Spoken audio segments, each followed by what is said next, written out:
Hi everyone. Welcome to the Near Minds podcast. I haven't done this yet. Okay, here we go. Today I am honored to have Maria with me. We know each other since almost 10 years or above 10 years, I think. Yeah. Um, and Maria is a very, very special, interesting character. She will introduce herself quickly. And we will be talking today mainly about predicting the future and why it is so common within neurodivergence. So Maria, welcome and thank you for being here. Do you want to quickly introduce yourself? Yes, so my name is Maria Relic. I'm originally from the Netherlands and I've moved here like 10 years ago, and that's exactly where we met. And recently I have left my corporate job or corporate career completely. Woo! Because I couldn't find my footing there anymore. And I've started a spiritually based business that focuses really on developing your side skills and using them in your daily life. Mm-hmm. So basically something that all humans possess, but the question is about awareness. Yes. Most people don't know about it. Also because I think we have this indoctrination in school, in workplaces, etc., to distrust our instincts and who we truly are as human beings, right? Exactly that. Our schooling is really focused on disconnecting from those skills that we all possess. So this is nothing special. It's nothing that I can do and somebody else cannot do. It's a matter of skill, because I truly believe, and I have seen it in people, that we all possess this. However, it's the matter of indoctrination, or really disconnecting from yourself and believing what you've been taught over what you are feeling and sensing and what you can see with your eyes. I feel all of our schooling, and especially working in corporations, we are really encouraged to disconnect from our humanity. And these are the most natural human skills that we can possess: our intuition, our premonition even, or precognition, or anything like that. I mean, anyone I know has had that case of telepathy, that you are thinking of somebody and all of a sudden you get a text message, right? Mm-hmm. That is the most common case of telepathy. It's a coincidence. Yeah. No, it's synchronicity. It's synchronicity, and you just send them a message. And once you are close with people, that keeps happening over and over again. I find it like with my with some of my best friends, I would just be thinking about that and thinking about a question about it, and all of a sudden they will be responding to something that I didn't even say out loud. And come on. I totally agree. And I also feel that I have an example from yesterday. I met a total random guy, super nice person, and he had a question that he wanted to have answered for himself. So basically he was asking himself, where can I find an alcohol-free red wine that actually tastes good? And yesterday he met me, and we talked about wine, because this was his business back in the days, and I gave him like a recommendation of a red wine that I tasted last year that was alcohol-free and that was really tasting well. And he was like, oh my God, this was the question I had and you just answered it. And Yes. I think that these kind of synchronicities are happening more and more when you start observing it and being aware about it. And I think at the moment we're entering as well this race of collective consciousness, which is amazing. So you can observe that more and more people are becoming curious about it, about the powers within us, and especially because our brain is so powerful. And if people would know that, we wouldn't have the problems with power and control and all these kind of things that are not serving humanity, right? Absolutely agree. And the thing that I wanted to add to that is something that, with everything that has been going on in the world right now, there's so much disclosure, and we see that we have all been lied to on a global scale. And what I want to say is, when you connect the dots of our schooling and everything that we have been taught to disconnect from that, what does that serve? That serves, instead of seeing the truth for what it is and thinking for yourself, it serves, obey this narrative. And when you see it through that, like through that smoke and through those mirrors, then you keep questioning. You cannot unsee that, right? Yes. You keep asking yourself the questions, well, who does it serve when I'm not listening to myself? What does this actually say? And especially when you know that academia has also been influenced and purchased and bought by people who don't want these skills investigated and who don't want to have scientific proof, because that's the favorite, right? Yes. It hasn't been scientifically proven. Trust the experts. Trust the expert, and there's no scientific proof. And but when you look at how science and academia is formed, is who fronts the bill decides, who pays for the science decides. And usually it's the people who don't want science skills coming and becoming mainstream that are paying the bill. And who does that serve? If you cannot see behind the curtain, then whatever is in front of the curtain, whatever the theater pieces that they want you to see, well, we're going with that, yeah? Mm-hmm. Well, so before I will go off into the bushes, let me stop here because I have a lot to say about this. It's like, oh, side quest. Side quests. Happy neurodivergence. No, I totally feel that. And let's also quickly say that, I mean, Nikola Tesla was talking a lot about energy. Yeah. It's a long time ago. He was right. If he was a good person or not is a different thing. But the thing is, what strikes me most, like on a conscious basis, what I feel about my raise of consciousness that I had, I think 1 or 2 years ago, is that a lot of people, indoctrinated people, they do not trust and believe energies and frequencies, but they believe in Wi-Fi. Isn't that stupid? I mean, Wi-Fi is also invisible, but it's giving you signals. So, and we all know the situation that you enter a room and you know exactly if you can cut the air. Yeah. You know exactly if there's friction or whatever. Mm-hmm. But still, we try to have this narrative of, instincts are wrong, or you should get a second opinion, or wait for it. You don't know that person yet before you're judging or whatever. Mm-hmm. And this is so fatal for society, because everything that's going on right now could have been avoided if we really look into the mirror with truth and not sweeping shit under the rug. And I understand from a human perspective that it can be exhausting to think properly about what is my contribution as an individual to actually kill all of this bullshit that's going on, right? Which boycott is, for example, a great initiative. Mm-hmm. And most big brands have been involved in severe colonization, child labor, and all these kind of things that we, as humans, should not want, mm-hmm. right? But where you have rich, you also have poor. Mm-hmm. So how is the system working, but also how can we change it? But yeah, before we go down any rabbit holes, I think the topic for today is mainly how we, as neurodivergents, predict the future. Not because we have a glass ball and not because we are supernatural, but just because we have pattern recognition, because we do see things also based on the experience and history that we know, mm-hmm. meaning that we have this very holistic view of situations that gives us the ability to really predict things. And I can just start with one example. Mostly whenever I was working in companies, I saw the shit falling apart like 6 months or 1 year prior, mm-hmm. because I predicted based on something that has happened in my brain. I couldn't point a finger. I couldn't tell you exactly why and how and whatnot, but every time I was raising my concerns, I was saying something, they were kind of ignoring it, sometimes gaslighting, sometimes laughing about it, mm-hmm. but it always came true. And then no one is coming back to you saying, hey, actually, you've been right. Of course not.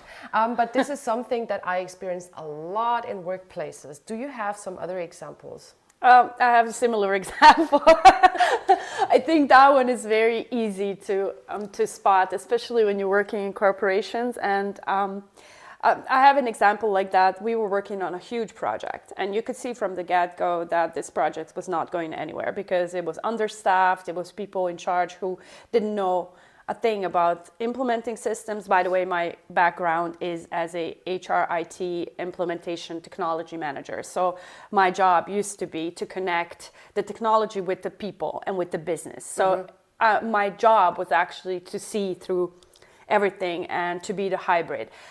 So when I would see it and I would raise my concerns and my complaints in a way that was productive to say, okay, but we are missing links here, even when I was able to pinpoint it. So not even looking at the pattern recognition of something that I just plucked out of the air because I see it, even though I cannot name it.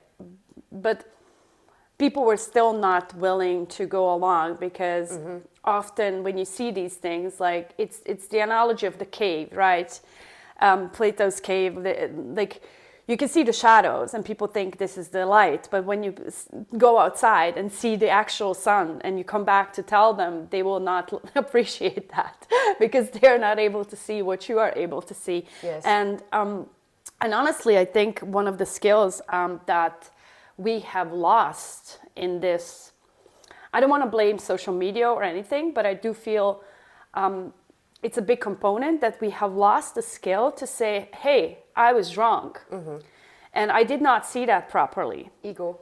Exactly. And I feel it's gotten so big that you cannot even admit that you were wrong. And I don't think that's a good thing for the echo chambers, just stand behind it, whatever it is, and like defend it with your life. And again, to continue on that defending something that we never chose, we are taught that at school. Yes. Like this is a status quo, defend it, don't question it. And people are rewarded by defending the status quo from the academia. Like when you are at school, your job is to regurgitate and to repeat what you've been taught, not to branch out and say, not to learn. And not to learn. Not to understand, but to learn it. To learn it by heart, from your head, repeat, regurgitate. Yes. But do not think outside of this box that we've carved out for you, otherwise you will fail. And that is taken over from academia, from schooling into business. Because who gets promoted? People that just go along, who are not questioning the narrative, who are just best friends with the management. The yes-sayers. The yes-sayers. And people who are actually good for the business. I'm not saying this is necessarily always me in all the cases. I'm not talking about personally.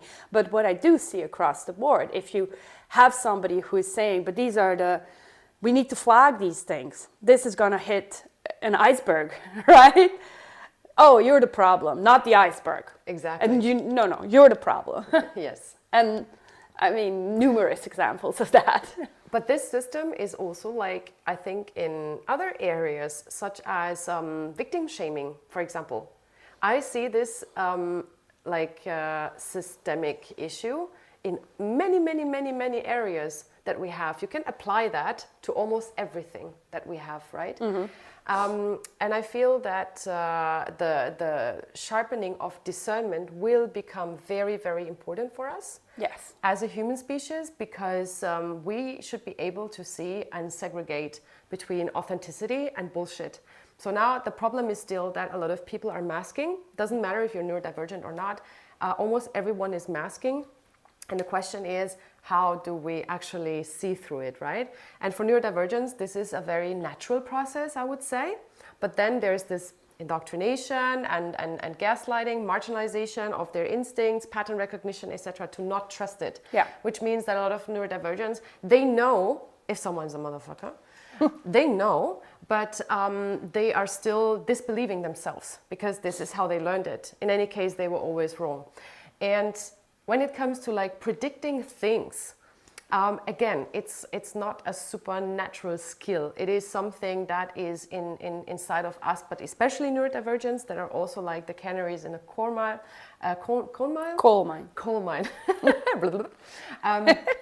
So many languages, just one head. Exactly. And then a mouth that is too slow. So I think that I'm trying to find another example that I have, because I had so many in my life where I also like in circle of friends.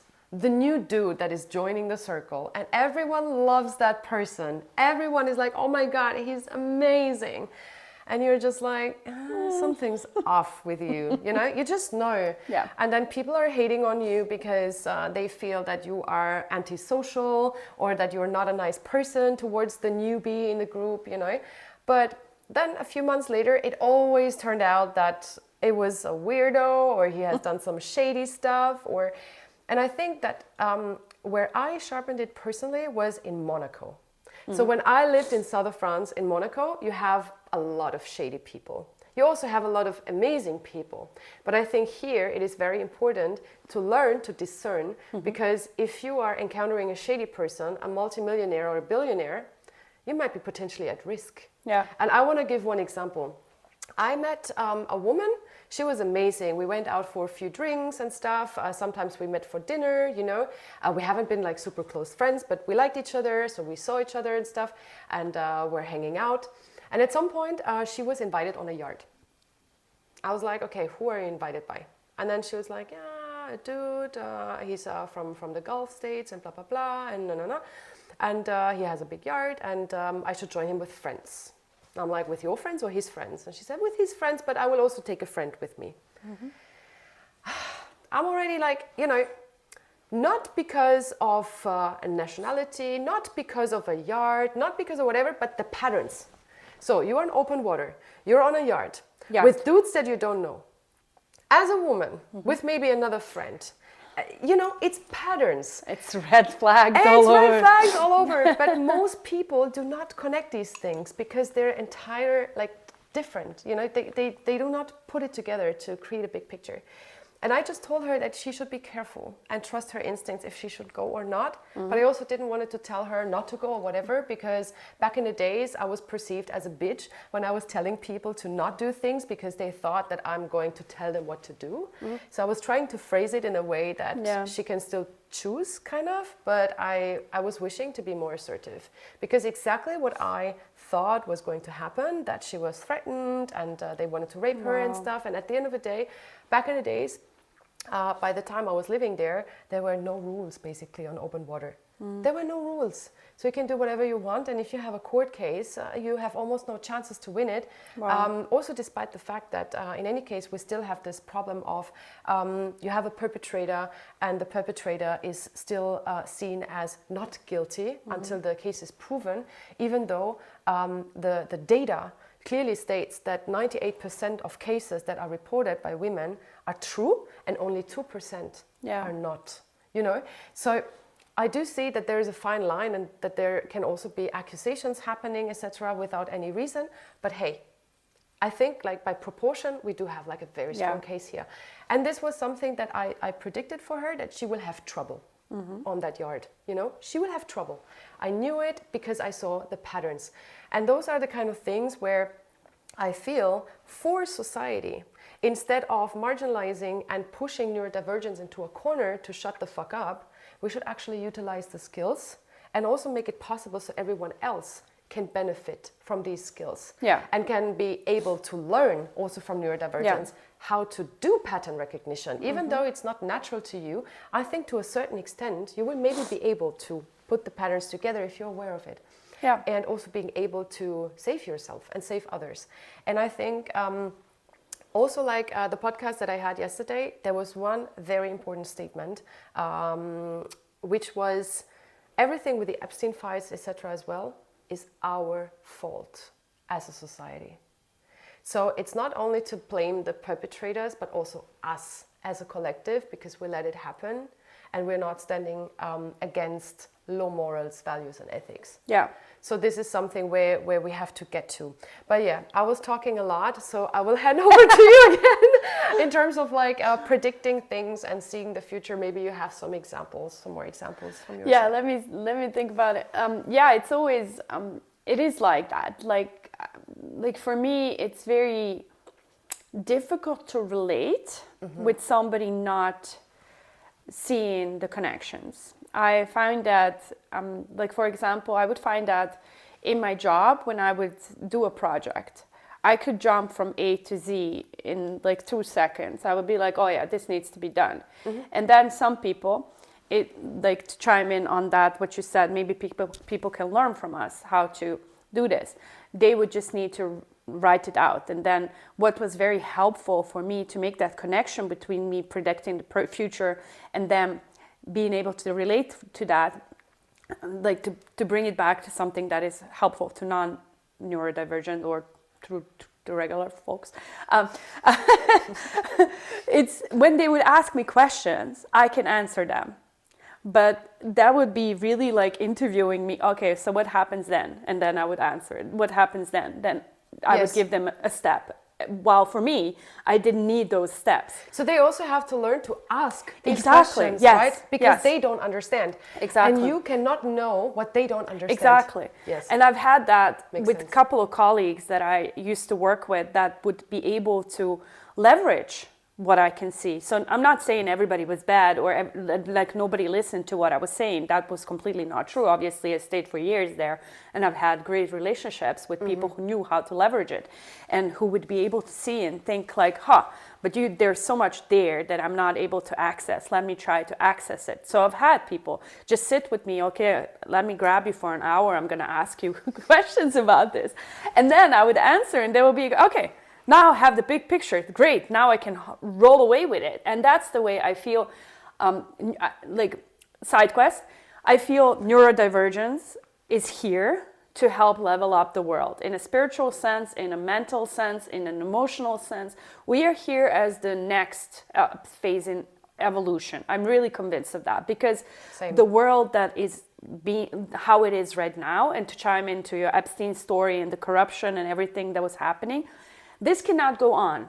No. And when you have people who are trained and who are content with just living their lives, I'm not saying this is wrong. If it was not corrupted, then I would be happy not seeing the trouble. Like I would love to have a garden and have a house and be like, happy relationships, just go to my job where I can be my best self and see my friends. Like, dream life. I'm not saying troublemaker is a fun life. Please. But let's face it, we are not in that world where corruption is not there. It's very corrupted and we don't even know how corrupted it is because, again, to go to the iceberg, we've just seen the tip of the iceberg. We have no idea how far it goes. And I feel just neurodivergents are here to help break that open because we cannot conform to something as easily as neurotypical people can. Yes. And it's a scream inside. Yes. It's not like, oh, I'm just being troublemaker because I want to be exciting or interesting or whatever. I would love to be go swimming. I have the same. Sometimes I'm like, okay, can I cut my brain and my intelligence in half so I can just be dilly-dally and everything would be easy? That would be amazing. Yeah, would be. In the next life. Maybe, yeah. When I reincarnate into someone else. Maybe. Who knows? In the next life, I would like to be a dog or a cat. I would like to be Monty. Exactly. Huh? Monty, you have the dream life. No bills to pay, no corruption to look at, no problems to solve. Exactly. Biggest problem, do I lie here and chill out or do I lie there and chill out? Exactly. In the sun or in the shade? Yeah. But yeah, so sorry, I lost the plot. No worries. I know that very well. It's like I need to focus. It's hard. But it's okay. It's like, okay, so we stopped at all the corruption, etc. And I think, like, as a society, I also feel that normies are finally waking up. Yeah, for and sure. seeing what's going on. Mm-hmm.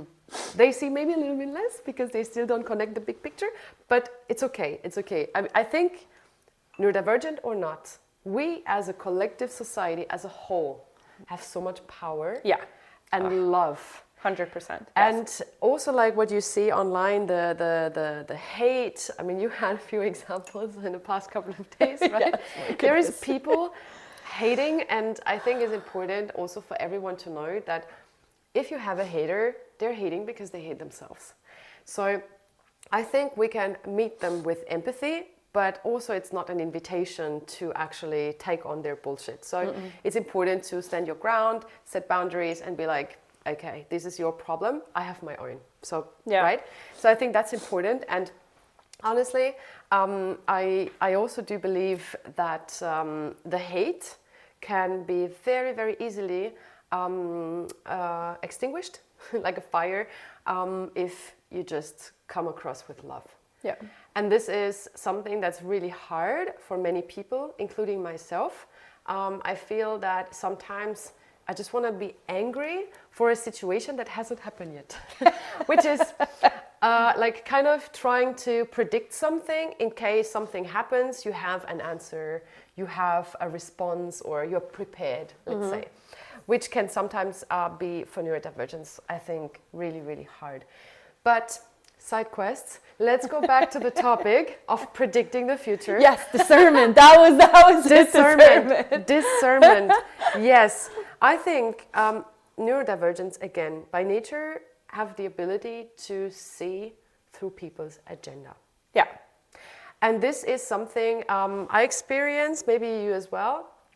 If I enter a room nowadays with the confidence that I regained, that I always had inside of me, and I have manipulators, narcissists, or psychopaths in that room, I'm scaring the fuck out of them because they feel, and they're usually very smart in knowing the dynamics. Yeah. And when you have a certain aura and a certain presence, it's scary for them because they know. Yeah. But in these moments, you have two options, right? I think option one is you go into fight and you really expose them, right? Or you leave, depending on the situation. I think that is super, super important. Do you have any like ideas or thoughts around how neurotypical people could potentially learn discernment, how they see through masks? Yes, practice. It's, I mean, it sounds so simple, but what has helped me regain that trust in myself, because we have all been trained not to trust, right? And I feel the most important is to learn to have proof, first-hand proof from yourself to yourself. Writing it down To trust yourself. Like really, like treat it as an experiment for yourself. Exactly. Like I was thinking about this person and they sent me a text message. I wanted to say they called me, but nobody calls each other. You know? Like, Not anymore. Not anymore. But start writing that down. Keep a notebook for yourself. And like when you dream something and the next day something happens, or you are right about somebody because you sensed something off, write that down and look at it like in 3 months, how much proof you have gathered for yourself to yourself. Because we have, like again, to come back to trust the experts, we have been trained to delegate that, to outsource that, knowing. And it's like it needs the coming age is really important, where we keep it back, like pull it back to ourselves. Like, what do I know to be true for me? And this is proof for myself. Like same as running a company. You know, you don't know what you don't know. And we have been trained to be employees and not entrepreneurs. So of course it's scary. Of course you think you're going to fail, because that's been your priming. You've been primed from childhood. That's my daily life. Exactly. But you've been like mine too as well, right? And I see it like, of course of course these are my like really easily accessible thoughts, because they have been implanted in me since I was a child. Like sit down, shut up, and be a good employee. And don't be an entrepreneur, because that's risky.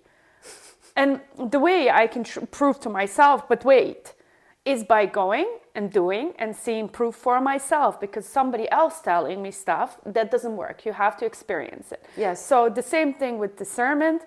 Write it down, keep a discernment notebook. You know, it can be on your phone or whatever you find easy, but learn that, like, connect that to yourself again. Learn, see proof. I'm not asking anybody to trust like vibes. Of course I am, but trust the vibes with proof for yourself. You know, because vibes are so important and they tell you so much more. I mean, so much communication is done just by having a glance with somebody, exchanging a glance, right? Yes. And it's said that 8% of communication is verbal, right? So why do we trust verbal communication over the other 92%? Because I just made a TikTok video about it. We normalized exceptions. Everything that is the exception is normalized, which is bullshit. Everyone should have a partner, seek happiness. Just as an example, most relationships that I know are fucked. Yeah. You know, it's not like we normalized the exceptions. And this is a total thing that I see in every area in life. What do you mean by that? Normalize the exception. For example, I don't know, the hustle grind. The hustle grind is glorified. But the hustle grind doesn't make you productive. It doesn't make you sustainable. It doesn't, it doesn't make sense. The same is, for example, the victim perpetrator thing, 98% of cases are true. Only 2 are lied, but we flip it. Okay, that way. Yeah, now I get it. So the exceptions, the tiny bits and pieces that... We think that's the rule. Exactly. Okay. And this is so for me, it really, really doesn't make sense. But I love the idea of having a book, like a discernment book, and to really practice that. I give one example of when I realized that my discernment is sharp on point and that my instincts are totally to be trusted. So 2023 or 2022, I got a new boss. She entered the room. I never saw her ever before in my life, ever. And in the first 5 seconds, something was off. I couldn't point a finger. Probably it was a mix of body language, what she was talking about, the dressing, and just the energy that she was representing, And then I was a little bit like, oh my God, okay, someone was being hired without involving the team and stuff, which is happening a lot in very, let's say, power-driven environments that are less collaborative, but more driven by the executives that are just taking decisions. And basically, I talked to my mom, and she said, wait a little bit, give her a chance, you don't know her yet, etc. Now you could claim that this might have been a self-fulfilling prophecy, but I don't really believe in that in a sense because I am too introspective and too reflective for everything that is going on and also the signals that I'm sending, the things that I'm doing, etc. And at some point, it all blew off. And the thing is that 2024, when I got out of everything, I went to Kenya, etc., I realized how sharp my instincts are. And this was my moment where also the whole confidence and the whole self-trust was there as a healthy foundation. Yes. And I was like, now I got it. Now I understood. It's just one tiny example, right? I can give you many more, but I think this was, the biggest moment of realization. When I was in Kenya, where I had a lot of time to reflect, I was like, my instincts are sharp and I'm going to trust them. And this is like also shaping your confidence, how you're moving around in society, etc. And also what you allow and what you're not allowing anymore. So yeah, 100%. When was it for you, like the moment? Did you have such a moment? I think for me it wasn't really a moment because I had predicted stuff from when I was a child. So for me it was really like I knew I was psychic. I knew I saw things, but I was also in a narcissistic, abusive relationship. Of course, we are targeted. Yes. And at one point at my job, my manager started gaslighting me and really manipulating and just straight out lying. And I found that within me, it was not really that I didn't trust myself, but I felt powerless with the trust that I had because there was so much trauma and gaslighting over it. So it was not that I didn't have it, but that other people were actively trying to break down that trust that I had. So for me, it was when I quit that job, and I quit the relationship way before that, I had a lot of alone time. I did not want to see anybody. I really knew like what I need right now is alone time, and I need to come back to who I am and reconnect to who I am without anybody else's influence and really get out of the fear spirals. Because at one point when you have so much trauma on top of everything that you know, it can go in very like horrible scenarios in your head, right? Because indeed we are creating the future as we are living it, like the self-fulfilling prophecy, etc. You have the like observer effect, etc. I really felt like I need to quit everybody and everything so I can come back to myself. And reset, exactly, reset. And that's what I did. And I think that might be comparable to what you had in Kenya. Yes. I didn't go to Kenya, but I went to Spain, like to travel for like a month all alone. and I didn't want to have anybody with me. I was just like going through my anxiety alone, and even calling the island police at one point when What happened? I didn't. So this is a side quest, but it's super funny. But I was so, like, my mind was so preoccupied with anxiety and with having panic attacks that I couldn't think clearly. I rented out the car, which is a Fiat 500, right? And they have this annoying thing on the gear shift where you have to pull it up in order to be reversed. Yeah. Yes. And I didn't know that. I was even Googling it, and I couldn't find it because I was in a state of panic. Oh. And my car, it was in the middle of the road. So it was like, oh no. Like the road went like this and my car was like this, and it was like, oh my God. So it was like, why did they give you like a stick to drive in the first place? Guys, I mean, honestly, like if you're a foreigner and you have Europe car and Sixt and whatever, like just give like automatic cars. So yeah, I called the island police and they rescued me. Oh, so they showed you how to pull it up. But I was on Fuerteventura. It was so sweet, and these old men came like, oh, what's wrong? Like they didn't speak English, I didn't speak Spanish, but we understood each other, and I was freaking out so much. But again, like I needed this time to be able to say, these are anxiety attacks. This is my intuition. What is happening here? What future am I creating, or what present am I creating? And really tapping into like, how do I feel about it, and how do I get myself out of a certain emotion? Yeah. Because I feel that is a super skill that we can develop, how to emotionally regulate. Yes. And that the fact when you're triggered, that is in fact your problem. Like that's my problem. If I'm triggered, that's my problem. 100%. I cannot expect that the world is catering to me wherever I go. Oh, don't say this, don't say that, because I might get triggered. Like, what the hell? I totally agree. But a lot of people, they're always like, oh, this is not how we do things here. This is not how we say things here, and blah, blah, blah, blah, blah. So they're expecting like people to make them feel comfortable. It's like, no, to cater to them. You have to work on yourself, dude. And again, it's a superpower, because honestly, like if I can trigger you just like that by saying A or B, I control you. It's like, come on, man, this is so obvious. And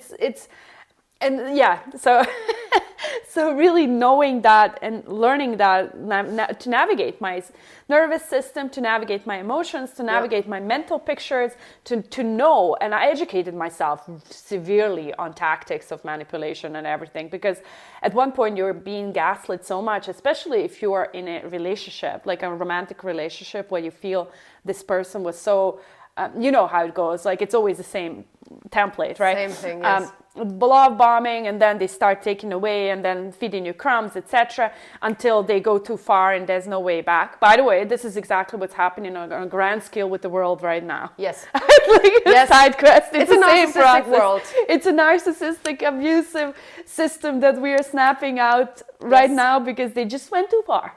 Yeah.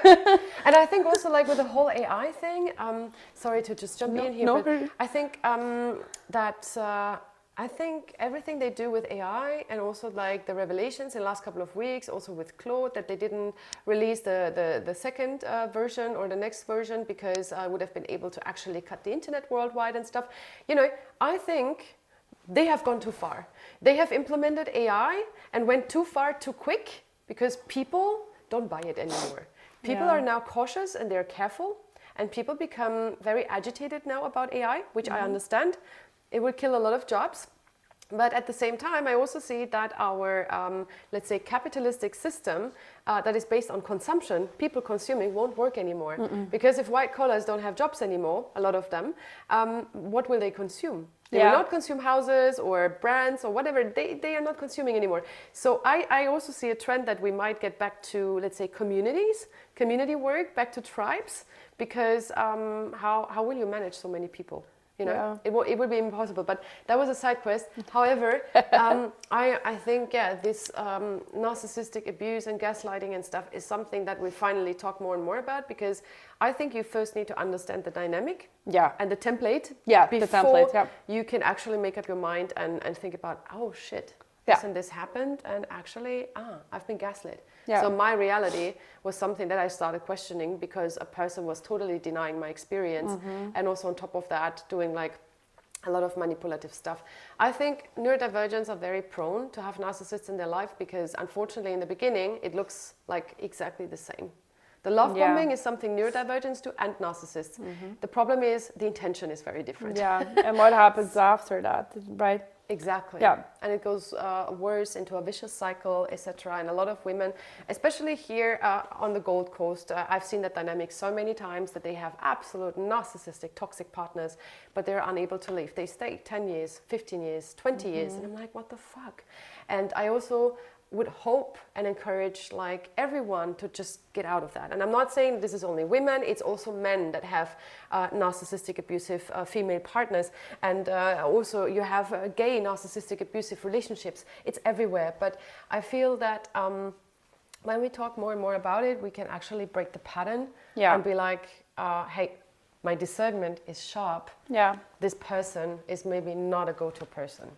Exactly, and to add to that, it's really to come back to what you said at the beginning, what the ethics and what the values and what do we actually appreciate, because this world has been rewarding narcissism. Yep. And even if you weren't a narcissist to start off with, because let's face it, the majority of them aren't, they're created. Yes. And how do you create one? First, you traumatize a kid, and then you start rewarding narcissistic behavior, which we can see on a grand scale in companies, etc. And of course, like it's fed to us, spoon-fed to us through media, right? Again, like every movie that you see, it's some kind of like Disney. Oh, yes. I mean, full Disney. of narcissistic abuse. Yes. And so if you have children learning that this is how relationships are supposed to look like, and then they grow up and they live like that. And I mean, I have a lot, that's a complete like different conversation, and I have a lot to say about that. But to reel it in a little bit is learn the template, because it's always the same. Yes. There's no variation. Like the topic might be different, but it always follows the same line. And once you see the line, you're like, oh yeah, this is. I don't have to question myself because you can see it. Like, and I think it's also very important to protect yourself, because I give you an example. So nowadays I can sniff like the narcissist very easily, and I will stay away from them if I can. And yesterday at this event, I made myself a promise that I just want to connect with 2-3 nice people. Yeah. So I will discern who's like a high value person and who is a low value person. So the thing is that narcissists also have a tendency to actually feel you, sniff you, and then you are giving them a challenge. So they want to be with you at all costs, because you have this energy, this aura, this frequency, the confidence. So they want to be with you. Yeah, they want to get to know more about you, you know? So they have a challenge. And there was a guy yesterday with his girlfriend or wife or whatever. She was dressed absolutely beautiful. I just saw her from the back. And I was actually slightly hoping that she maybe had African heritage or something, because she was wearing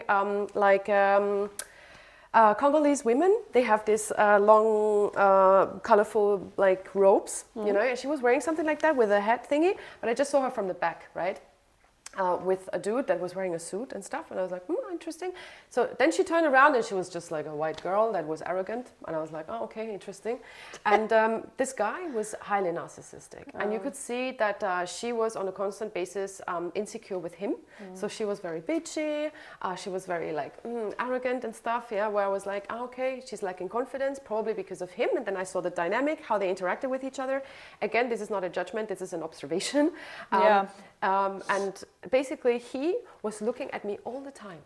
And I was like, dude, you know, first I was ignoring him, but at the same time I learned something as well.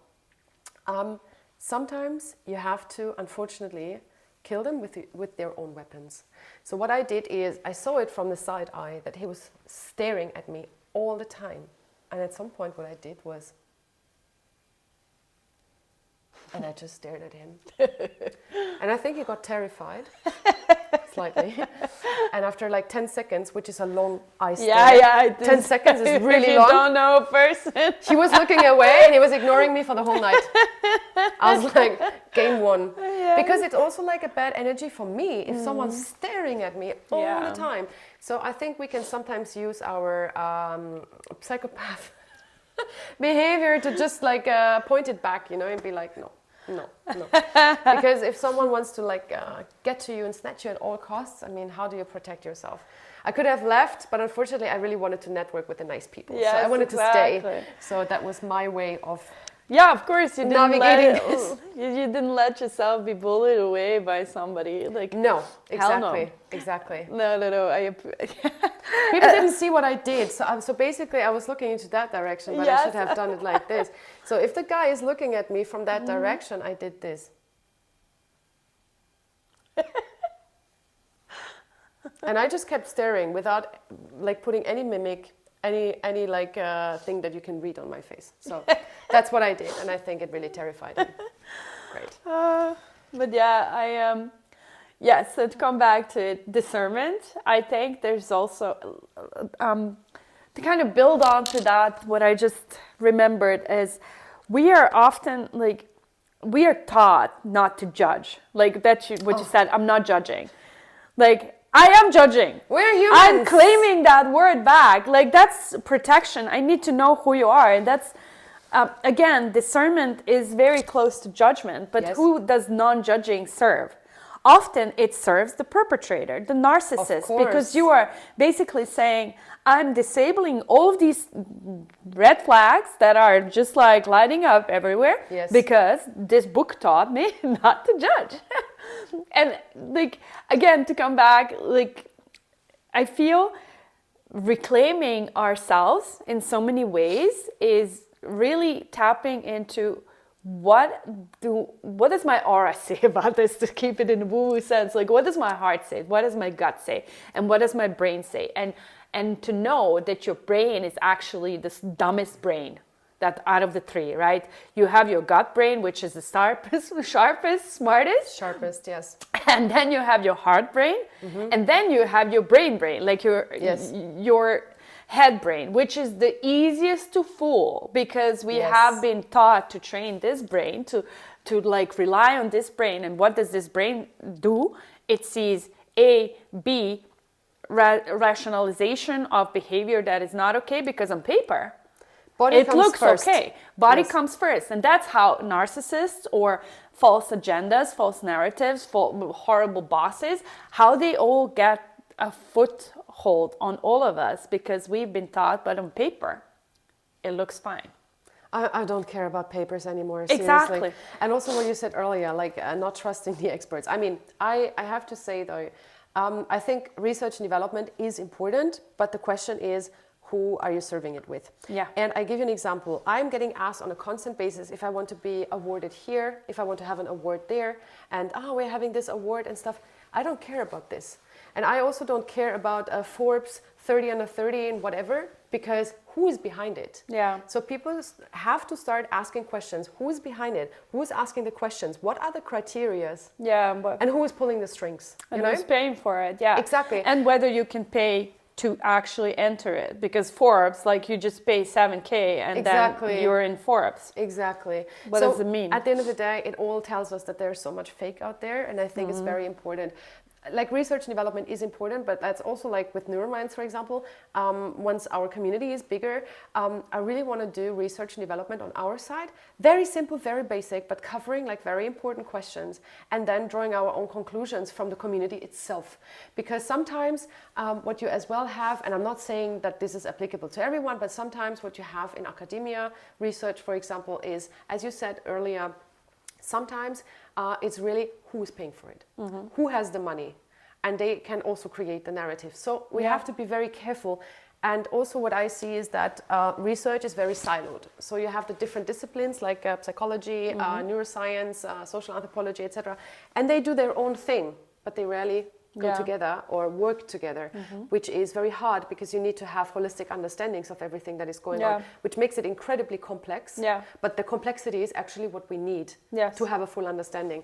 But we have been discussing trust the experts, awards.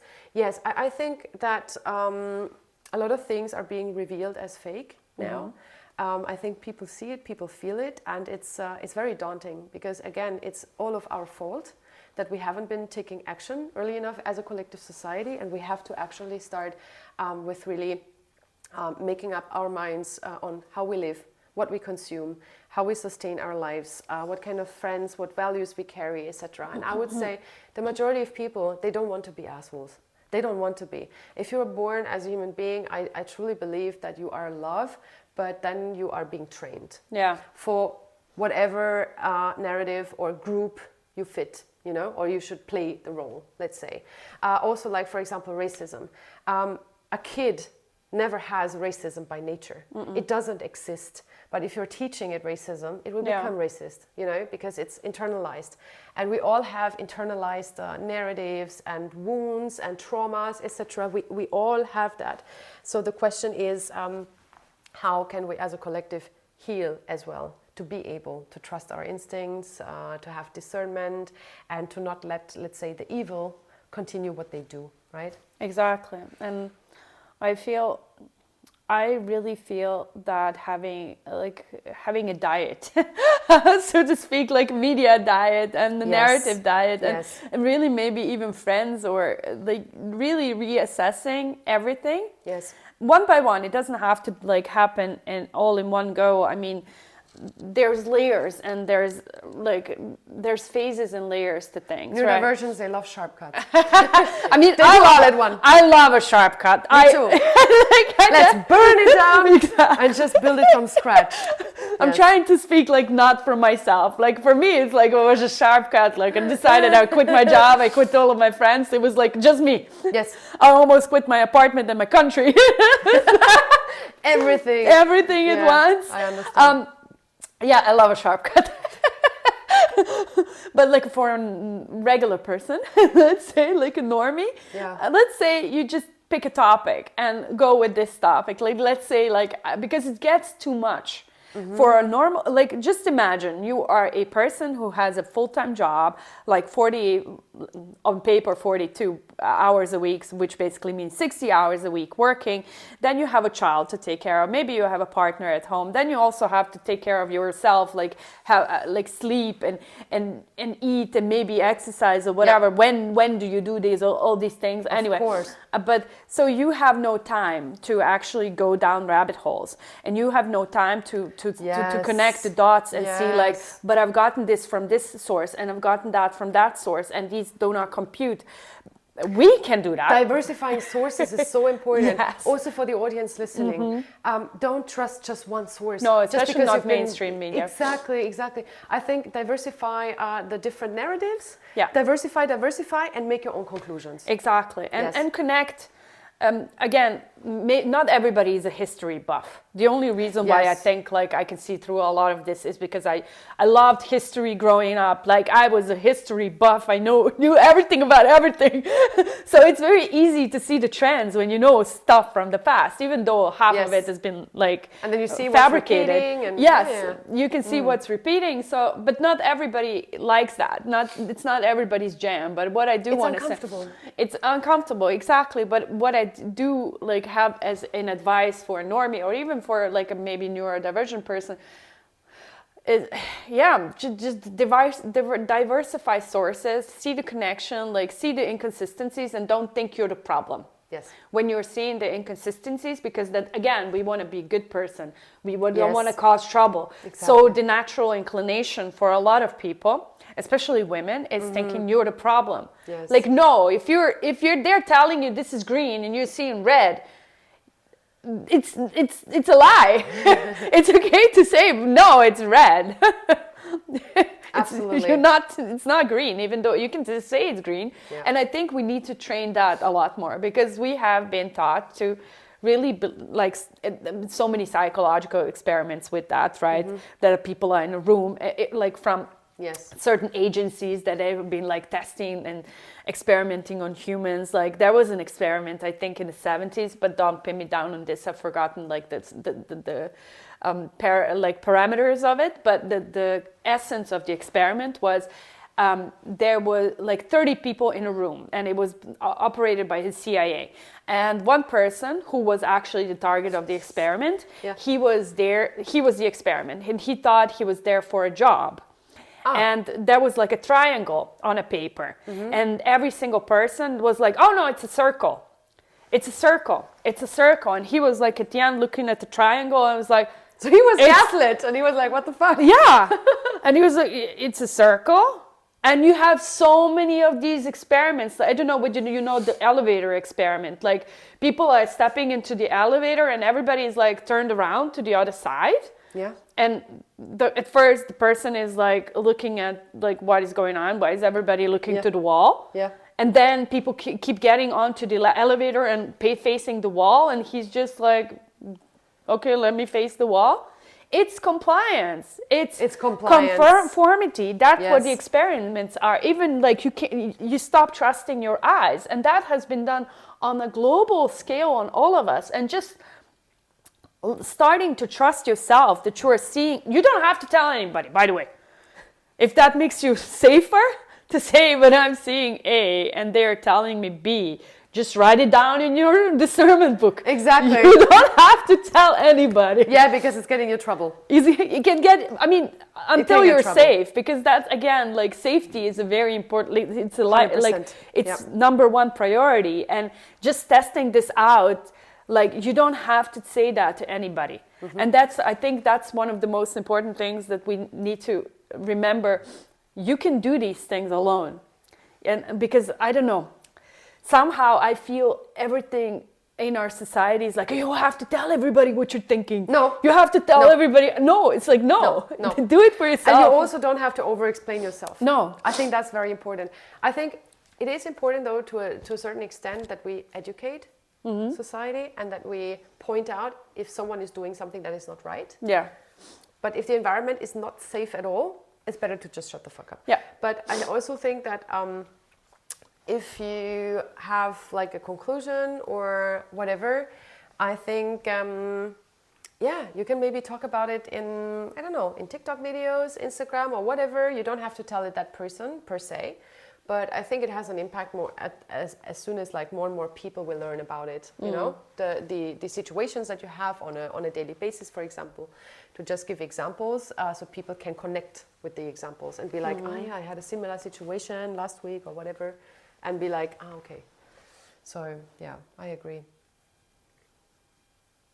I think, you know, at the end of the day, I have a feeling that more people want to discern, more people want to be in tune with themselves. There is a new term that has been coined. It's called wait, I'm trying to fish it. Nonna-maxing. What? Nonna-maxing. What is that? So how to maximize your nonna, your inner nonna. Okay, nonna-maxing. Nonna-maxing. So basically, you start to improve the areas of your life to be more like a nonna. Because in Sardinia, there are the blue zones, right? Yeah. As well in Japan and other regions. So basically, how to have a fruitful life becoming very old. You know, being a very old person that is healthy, etc. And it has certain components, which is smiling to strangers. I think that's a very beautiful one. I'm not doing that enough, but I try. Sometimes I'm like, oh, there's a stranger. Okay, nonna-maxing. Let's smile and see if a smile comes back, which is beautiful. It's a beautiful exercise. As well, food consumption. What are you eating? What are you doing with your hands? And really tuning in with what is it that you want to do. And I tell you what I experienced and I observed as well, topic discernment and topic what is it that we truly want as human beings. I observe a lot of people that are going to festivals and parties, but they actually don't want to be there. And this is so sad because I feel that, you know, at the end of the day, people should do what they want to do, but they're still forced to consume and to be present and to buy the newest clothing, festival outfits, etc., which is just putting them back into what they've always done. You know? Yeah, but again, conforming and compliance. Exactly. And if you just say, I don't want to do that, it's you're being the odd one out. And I think, to continue on that, like nonna-maxing is first time I'm learning it, but I like it. I do find it, a lot of people, especially the people who can see through the BS right now, I've spoken to so many people who are just like, I just want a house in a country, grow my own vegetables, and have chickens and some eggs. It's like, that's it. That's what I want. I don't care anymore. I don't want a fancy car and stuff like that. And I think just going back to those roots of humanity and seeing that a lot of this humans are bad narrative has been peddled onto us. Yes. Like, I don't want to breach that whole topic now, but I truly believe like a lot of bad things that humans are supposedly done in the past. I don't think that narrative is completely true. I think a handful of people has done that in the past and has taught us that we are inherently bad, so they control us. Yes. And just snapping out of that non-maxing is also like, like, what are the values of people around me? Exactly. And laughing every single day. Yep. And I know, like, I used to be this person. I used at my job that I couldn't remember the last time I was laughing. Like, I could. Yes, especially in banking and finance, I have the feeling that laughing is like almost forbidden, especially if the boss is pissed about something. No one is allowed to laugh or to have fun or whatever, and I'm just like, oh my God. And just the ugly buildings that are sucking out your soul from your body. With blue lights. With blue lights. Like, what do you want? Do you want me to actually perform and do a good job, or do you want my life force? I think we have the answer to that. I think we have the answer. But anyways, like, I love the non-maxing, and I think honestly, just going back to the roots of people are actually good. Yes. And when you see that people are bad, or you're told that somebody is bad, who is that narrative serving? Yes. And go back to your discernment book, because a lot of people that may have scars that make them do bad things doesn't mean that they are a bad person in their whole entire being, but do protect yourself from that. Don't go along with that, and absolutely do not reward that kind of behavior, even though around you it's getting rewarded. And I think honestly, like, it's for a lot of people, like especially like neurotypicals, it might be a step-by-step thing. Yes. It might be not so, like, a lot of people tell me, oh my God, you're so brave to do this. It's like, I'm not brave. It's like, I was just like, no, this is a no, and cut. Yeah. It's like how my brains like things. Yeah. And you want high morals, values, and ethics. Yes. At the end of the day. And I think Anona never had Microsoft Teams. In any case, that I feel Microsoft should be completely cut down in many companies. For many, many, many, many, many, many reasons. But as long as companies are not taking action, the collective has to do it. Yeah, and they will have to obey. They will have to conform to the majority. Because at the end of the day, we are billions of people against a few billionaires. Yeah. And that's the thing. But we've been trained, like the majority of the people have been trained, you're powerless, obey, and otherwise you will be on the street. You will have no food. And as somebody who has lived through a war when I was a child and who has been starving and hasn't had food, I can tell you it sucks. But also, like, you get over that, because, like, honestly, I'm so much more in touch with our spiritual roots and with the goodness that this universe is, because that's also what they want to show us, like teach us that this is a bad and harmful universe. No, it's not. Look at the beautiful flowers. Look at the sunshine. Of course. Look at the beautiful nature. Earth is a fantastic place. It's a fantastic place. And borders and wars and stuff is all man-made. It's man-made, and also not man-made. A certain tiny group of people made. Yes. And that's what tiny group I feel of people. Like it's a handful of freaking people who are doing all of this. Yeah. And we need to shift that power dynamic. Yes. And to see, like, but I am a soul having a human experience. So when I die, I know a lot of people don't like talking about that. But like, it's important. I don't like, it's not the end. It's just like stepping into another room. It's like, it's a next phase in our evolution. And I've felt this, like, as a child, like I was talking to ghosts. And as a child, like, I got messages delivered to me that my parents were like, you were a weird kid, how can you know this stuff? And you're a weirdo. And not in a bad way, but they were just like kind of freaked out. Yeah. And I really wanted to go home. Like when I was a kid, I just wanted to go home and not to my house. I wanted to go wherever I came from. I want to learn, leave Earth. Yes, like I don't like it here, man. Because I also had to eat meat because I didn't want to eat meat as a little child. I was like, ugh, that's gross. And in the culture that I was born into, it's a meat eating culture, right? Same. Germany, breakfast, lunch, dinner, and meat. It's horrible. I didn't want to do any of that, but those are things I didn't develop. I came here with those things, and I knew always that I came here from being somewhere else before.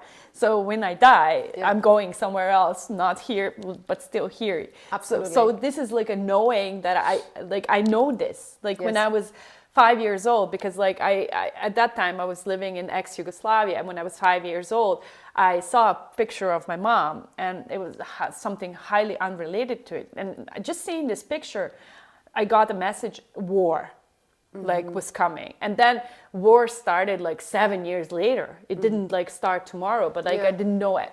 There was not anything in me at the age of 5 that I would know anything about power dynamics, just I got this message and I knew this is gonna be war in this country. And I also knew I was not gonna grow up in that country. I knew that there's things that I cannot explain that I knew as a very tiny child. And I was always into ghosts and stuff, I was talking to people in my room. But at that one point, I saw too many horror movies, so I was like, I don't like this. Just keep talking to me in my head. I don't like seeing you anymore because Hollywood. I understand. Again, Hollywood, right, brainwashes you that this is scary, that this is unnatural, that you are you're gonna be seeing people in the mirror, oh, it's terrifying. And it doesn't happen like that. No, it doesn't. It doesn't. It's just your grandma is hanging out next to you and it's just warm and nice and fuzzy. And especially for me, it's always on the left side when there's spirits around me. It's always such a nice warm energy, and it just makes me giggle. But you don't see this in the movies. No. You see the terrifying shit in the mirror in the middle of the night and spooky. So you don't connect with that. So you're afraid. Again, brainwashing, yeah, I agree. I mean, I had one experience when I was younger. I'm not sure if I would necessarily say that I don't know, connect with ghosts or have anything specific there going on, but when I was a kid, I was much more receptive to these kind of things. And we also had an experience. We were 4 girls, and I make the story very, very short. We had someone that joined us, and we didn't know the person. But it was a very good energy. It was all cool. We all saw it. We all felt it. But this was a non-physical person. Yes, non-physical person that has joined the room. That's amazing. And it was not bad. It was not bad. It was not a bad experience. So, yeah, this was a very short story. I mean, there was a lot of of course. No. That has been proven our case that there was really someone. But at the same time, I also think that if we die, I mean, energy cannot be created or destroyed. No. So it's a transformation. You're transforming, and But let's first see how we can transform this earth. To have better lives for everyone. Yeah, I think really recognizing that this materialist view has been laid upon us to make us disconnect from our true selves. And it's a narrative, it's a propaganda narrative that's even the famous godfather of the materialist view, which is Isaac Newton. Yeah. Isaac Newton was an alchemist. Yes. He spent way more time trying to figure out how to turn lead into gold than he did discovering gravity. And that's the part of the story that we are not told. We are told this is materialist view, what you can measure, what you can repeat. This is everything that exists. It's that's just... Bye, Monty. See? Something that he heard... Yeah. We cannot hear. We didn't hear it. No. But judging for us, just the same as we don't have his senses. Yeah, no. We so don't. Just saying that this is not real because we cannot measure it for ourselves and we cannot perceive it. It's just such a limited and honestly for me, quite, it's a limited and quite naive view of the world. I agree. And it goes against the nature of science, because what is science? Follow your curiosity and follow the evidence where it goes. Exactly. That's science. But also what is important, and I think we are already touching the hour, I think that you always have in science a hypothesis, an assumption, or a curiosity. Yeah. Something that you want to prove or you're trying to find out, you know? So whenever people have hypotheses, I think it's also important to not diminish their hypothesis, but be like, oh, that's an interesting take. Let's find out over the years if we can have a case that's proven, you know? Yeah. But sometimes we also have energetic things that we maybe cannot directly measure and prove. But I think it's important, like from a spiritual perspective, but also like from a reality perspective, what people call reality, like every matter and stuff that we have, to have like a beautiful symbiosis and to not be completely shut down to everything else that is out there. Yeah, for sure. I mean, there's so many examples, like the bacteria, you know, like at the beginning of the last century, we didn't know what that was, and because we just don't have the tools. Yes, but exactly. But having the assumption, like we always judge, like people from the past who were exactly like we're behaving right now. Always. Like you can see in academia, and I have friends who have PhDs and whose work has been completely discredited, and not even just PhD students, but also established doctors, you know, and professors. They can ask one question and their whole career can be destroyed because all of a sudden. Insane. And that's not how science is supposed to work. That is politics. That is not science, right? Exactly. And that's what like irks me in this whole academia realm, and come back like it hasn't been researched. No, because people who want to research it are discredited and their career ruined just because they ask one question, and we need to be aware of that and realize that it's not the gold standard that we think it is. It's just a cult, basically, the way the way science is used as a religion right now to say it, but this is dogma. It's like there's a difference between science, the religion, and scientific method. And I feel like a lot of people don't know that this is happening. And again, like that can be a whole new podcast, but like I have a lot to say about a lot of things. But to bring it down and to say what can we do right now and to keep it on topic is come back to yourself, to your own discernment, and don't just believe because you have been told that these are the results of a certain study. Because cherry picking is a thing. Like when I first went vegan and I dove into the whole science of food, just to see, but this is like when you look at the group of the study group that was taken to research, and then cherry picking results, and like who is paying for it, and often it's sugar people, it's meat people, it's dairy people, it's egg people paying for it, and of course the science is going to say, oh, eggs are good for you or the meat is good for you, but it's because you're not looking at it at the whole spectrum, and people assume science diversify your sources. Exactly. And people just assume because the label says science that everything has been considered, and it has not. And like the moment you scratch the surface a little bit, you see this. You don't have to go so deep. Just pick a topic that you know most about and look at what does this science say, and think about it. What does my common sense say? And then start to common sense that is actually not very uncommon. That is very uncommon. But and note it down, your discernments and your judgments, and don't judge yourself when you see that you don't agree with the peddled narrative, because I can tell you, like from the things I've researched myself, is 90% you are right, and the research is just peddling something to you. So I think also like when it comes to food and everything that we do to our bodies, I think it is so important to just listen to our bodies. And it's a journey until getting there. It's not that from one day to another you can trust your body and you know exactly what kind of sickness you have to take and whatnot. But I think that's key, and this is or has been changing for me in the last 1 or 2 years. So yeah, but the discernment book is, I think, the best tip ever, especially for people to really sharpen it and to create a better society. Yeah, absolutely. And trust themselves, because I honestly think the moment that we are in touch with ourselves, we can't do harm to anybody. Exactly. And the world will get better because we are good on the inside, even Yes. though we have been told that we are not. I honestly think every single human is good on the inside.